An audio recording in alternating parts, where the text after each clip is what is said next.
Welcome to my YouTube channel.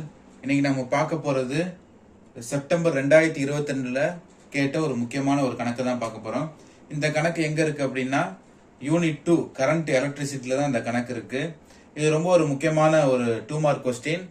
இது புக்கில் எங்கே இருக்குது அப்படின்னா எக்ஸாம்பிள் 2.8ல் இருக்குது. எக்ஸாம்பிள் 2.8ல் இருக்குது. இந்த கணக்கு தான் நம்ம இன்னைக்கு பார்க்க போகிறோம்.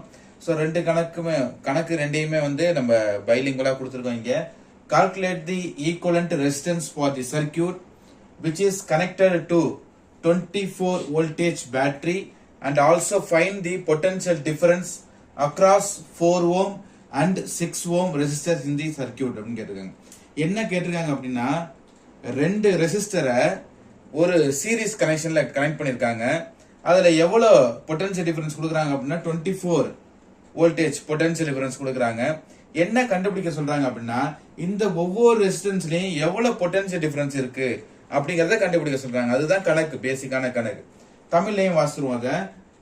24 வோல்டேஜ் மின்கலத்துடன் இணைக்கப்பட்டுள்ள 4 ஓம் மற்றும் 6 ஓம் 4 ஓம் மற்றும் 6 ஓம் மின்தடை ஆக்கிகளுக்கு குறுக்கே உள்ள மின்னழுத்த வேறுபாடுகளை, தமிழ் நல்லா புரியுதா உங்களுக்கு? மின்னழுத்த வேறுபாடுகளை காண்க. அப்ப மின்னழுத்த வேறுபாடுகளை கண்டுபிடிக்க சொல்றாங்க. நெக்ஸ்ட் என்ன கொடுத்துருக்காங்க, இந்த மின்சுற்றில் உள்ள தொகுப்பயன் மின் தடையை காண்க அப்படின்னு கேட்டிருக்காங்க. அப்ப நம்ம ஃபர்ஸ்ட் தொகுப்பயன் மின் தடையை கண்டுபிடிச்சிருவோமா? கண்டுபிடிச்சு அப்படியே ஸ்டெப் பை ஸ்டெப்பா நம்ம போவோம். இப்ப நான் எழுதிக்கிறேன், சொல்யூஷன் எழுதிக்கிறேன். அப்ப நான் ஃபர்ஸ்ட் என்ன கண்டுபிடிக்க போறேன் அப்படின்னா தொகுப்பயன் மின் தடையை கண்டுபிடிக்க போறேன். தொகுப்பயன் மின் தடையை கண்டுபிடிக்க போறேன். அப்ப தொகுப்பயன் மின் தடைன்னு சொல்லும் பொழுது ஒண்ணுமே இல்லை, சீரீஸ்ல கனெக்ட் ஆயிருக்கு. ரெண்டையும் ஆட் பண்ணிக்க வேண்டியதான். என்னென்ன 4 ஓம் மற்றும் 6 ஓம். இந்த 4 ஓமையும் 6 ஓமையும் ஆட் பண்ணிக்க போறோம். அவ்வளவுதான், அதான் தொகுப்பயன். அப்போ 4 ஓம் பிளஸ் 6 ஓம் ஈக்குவல் டு என்ன வந்துருது? 10 ஓம் வந்துருதா? அவ்வளவுதான், சிம்பிள். என்ன கண்டுபிடிச்சோம் நம்ம? தொகுப்பயன் மின் தடையை கண்டுபிடிச்சாச்சு. ரெண்டாவது நம்மளுக்கு என்ன கிடைச்சிருக்கு? இப்ப தொகுப்பயன் மின் தடை நம்மளுக்கு கிடைச்சிருச்சு. ரெண்டாவது கணக்குல வந்து பொட்டன்ஷியல் டிஃபரன்ஸ் 24 வோல்டேஜ் அப்படின்னு கொடுத்துட்டாங்க. அப்ப பொட்டன்ஷியல் டிஃபரன்ஸ் எவ்வளோ? 24 வோல்டேஜ் கொடுத்துட்டாங்க. அப்ப நெக்ஸ்ட் நம்ம என்ன கண்டுபிடிக்கணும் அப்படின்னா இந்த சர்க்யூட்ல போகக்கூடிய கரண்ட்டை கண்டுபிடிக்கணும். என்ன கண்டுபிடிக்கணும்? கரண்ட்டை கண்டுபிடிக்கணும். அப்ப கரண்ட்டுக்கான ஃபார்முலா டைரக்டா நம்மளுக்கு தெரியுமா? தெரிஞ்சா நம்ம போட்டுடலாம். இல்ல அப்படின்னா சிம்பிளா நம்ம கொண்டு வந்துக்கலாம். ஓம்ஸ் லா எல்லாத்துக்குமே தெரியும், ரொம்ப ஃபெமிலியரான ஒரு formula. V is equal to IR. இது ஓம்ஸ் லா நம்மளுக்கு எல்லாத்துக்குமே தெரியும்.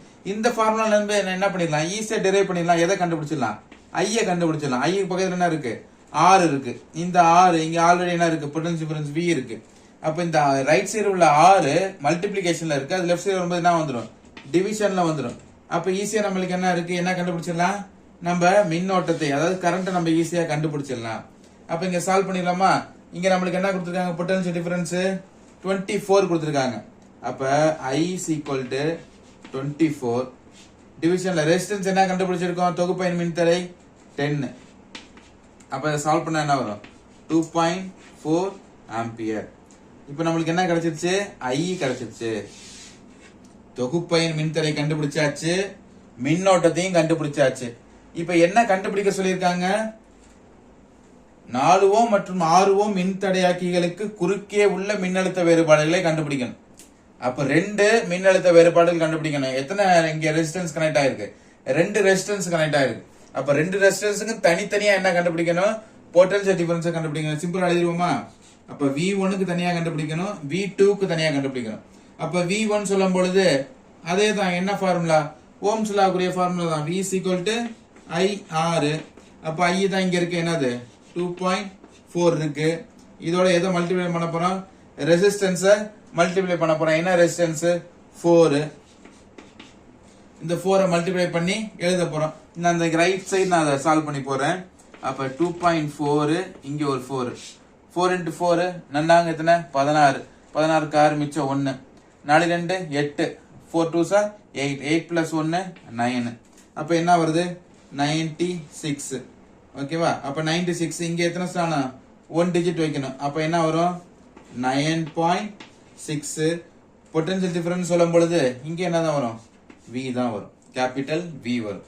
அதுக்கு இது V1 கண்டுபிடிச்சாச்சு. இப்ப V2 கண்டுபிடிச்சிருவோமா? அப்ப V2 சொல்லும் பொழுது என்ன வரப்போகுது? அதே தான், V2 equal to IR தான் ஃபார்முலா. ஓகேவா? இங்க R1 இங்க R2 வச்சுக்கலாம். இது நம்மளா வச்சுக்கிறது தான், அதெல்லாம் ஒன்றும் பிரச்சனை இல்லை. ஓகே, இப்ப கரண்ட் அதே தான், என்னது 2.4. இங்க R2 சொல்லும் போது எவ்வளவு 6 ஓம். அப்ப நான் 6 ஆல மல்டிப்ளை பண்ணணும். அடுத்து இங்க என்ன பண்ண போறேன் 2.4 into 6 6 நாங்க 24. ஓகே, அப்ப 24க்கு 4 இங்க 2 வச்சிட்டேன். 6 12 12 plus 2 14. ஓகே, அங்கேயும் அதே மாதிரி தான் 14.4 வோல்டேஜ். அப்ப என்ன கண்டுபிடிச்சாச்சு 2 ஓம்க்கும் அதுக்கு இடையில போகக்கூடிய மின்னழுத்த வேறுபாட்டை இந்த ஃபார்முலா மூலம் நம்ம கண்டுபிடிச்சோம். இது ஒரு முக்கியமான 2 மார்க். சோ நல்லா ஞாபகம் வச்சுக்க வேண்டியது என்ன அப்படின்னா, முதல்ல தொகுப்பயன் மின்தடையை கண்டுபிடிக்கணும், ரெண்டாவது கரண்ட்டை கண்டுபிடிக்கணும், மின்னோட்டத்தை கண்டுபிடிக்கணும், மூணாவது தான் இதை கண்டுபிடிக்கணும், இந்த ரெசிஸ்டன்ஸுக்கு இடையில போகக்கூடிய மின்னழுத்த வேறுபாட்டை நம்ம கண்டுபிடிக்கணும். Thank you students.